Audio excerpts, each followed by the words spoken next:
आपने फिर ये क्यों कहा कि यहाँ पर हम सिर्फ मैं, दुआ और जहीर मौजूद है? मैं यही पूछ रहा हूँ, वो जो दोस्त आए हैं वो भुट्टो के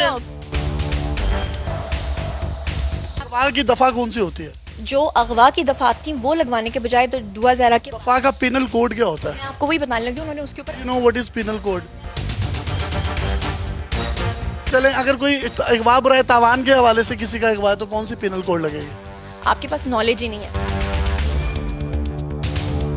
अस्सलाम वालेकुम नाज़रीन, आपका मेज़बान यासिर शामी आपकी खिदमत में हाजिर है और आप देख रहे हैं डेली पाकिस्तान। दुआ ज़हरा और उसके हस्बैंड ज़हीर का इंटरव्यू किया जिस यूट्यूबर ने, वो हमारे साथ मौजूद है। सोशल मीडिया पर शदीद रद्द-ए-अमल आया और बहुत से लोग बरहमी का इजहार कर रहे हैं कि जो खातून यूट्यूबर है उन्होंने जामे शरी की बोतल वहाँ पर क्यों रखी, और ज़हरा की वालदा कह रही हैं कि इन्होंने मेरी बेटी को अपनी उम्र की 40 साल की बनाने के लिए उसके नीचे गद्दी या तकिया रख दिया था। इसी तरीके से बहुत से लोग ये भी कह रहे हैं कि इंटरव्यू स्क्रिप्टेड प्री प्लान था और जो सवालात थे वो एंकर खुद ही कर रही थी और जवाबात भी उनके मुंह में खुद ही डालती जा रही थी।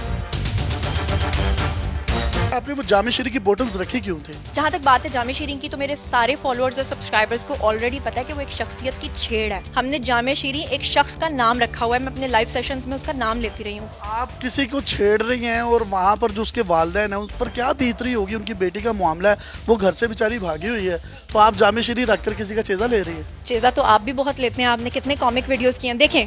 मैं लेता हूँ ना, तो मेरा एंटरटेनमेंट है ना, इंफोटेनमेंट है वो। तो मेरा चैनल भी जो है बहुत सीरियस नहीं है, मैं भी थोड़ी आर्टिस्ट हूँ। इन्वेस्टिगेशन की पूरे केस की? पूरी इन्वेस्टिगेशन, एक एक चीज़ का मेरे पास सबूत है। तो जो अगवा होता है किसी भी बच्चे या बच्चे का, उस पर पिनल कोड दफा कौन सी लगती है पुलिस स्टेशन पे? मैंने जर्नलिस्ट होने की हैसियत से इसमें इन्वेस्टिगेशन के, वकील होने की हैसियत से नहीं।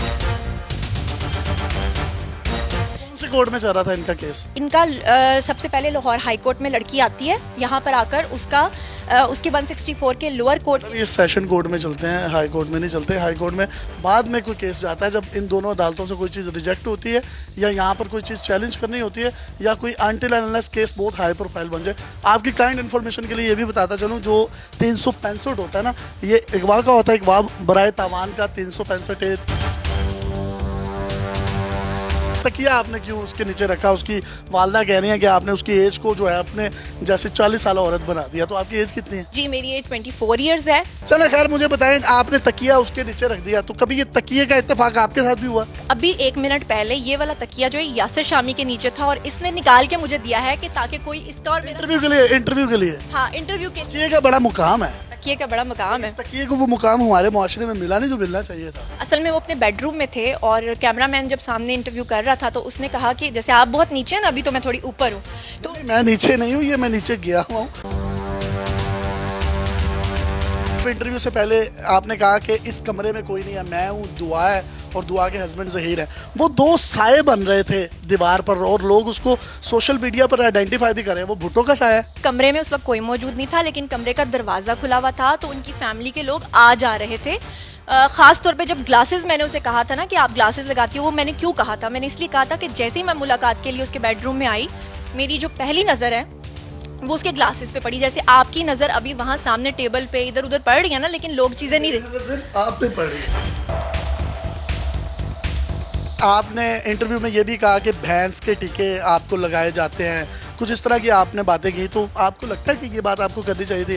और आपको पता है भैंस के टीके किसको लगते हैं? यूट्यूबर्स जो ये बातें फैला रहे हैं कि खुदा न खास्ता उसको हब्से बेजा में रखा जा रहा है, और खुदा न खास्ता लोगों ने से बेजा होती है हब्से बेजा, वो जिसमें अभी आप बैठे हुए हैं क्योंकि लाइट नहीं है और आपको जो बंदा आपके साथ होगा वो हब्से बेजा में होगा। चलो ऐसे कह लो, मुझे तो इनके साथ बैठकर, क्योंकि इन्होंने आते ही मुझे जो रंगबाजी दिखाई है वो ये दिखाई है कि 15-20 मिनट का कॉन्टेंट। सवाल का जवाब दे, आप इधर उधर की आए बाएं शाएं किए जा रही हैं।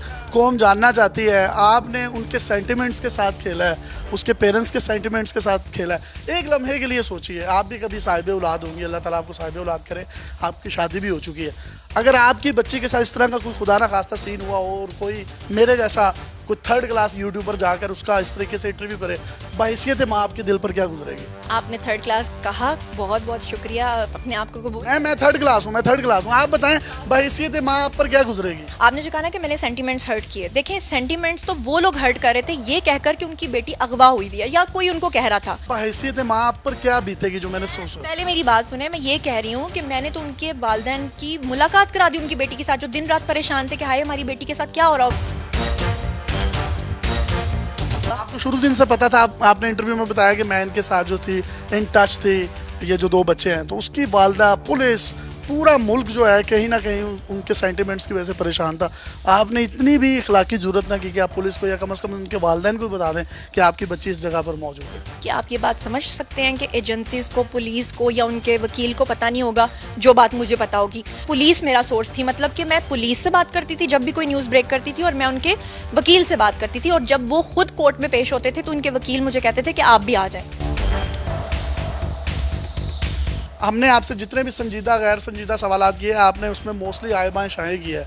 आप फिर भी आखिर में कुछ कहना चाहती हैं हमारी ऑडियंस को तो कह सकती हैं। असल में इनका नाम ही है यासिर शामी आए बाएं शाएं, ये खुद जानबूझ के इसको रंग दे रहे हैं, वरना मैंने सारे सवालों के एक्यूरेट आंसर्स दिए। जी, अगर मैंने कुछ गलत किया है तो इसका फैसला भी ऑडियंस करेगी। अगर इन्होंने जवाबात को कुछ गलत रंग देने की कोशिश की है तो इसका फैसला भी ऑडियंस करेगी। अपने मेज़बान यासिर शामी को, इस यूट्यूबर जो कि फर्स्ट क्लास यूट्यूबर है जुनैरा माहम, इसके साथ इजाज़त दीजिए और देखते रहिए डेली पाकिस्तान।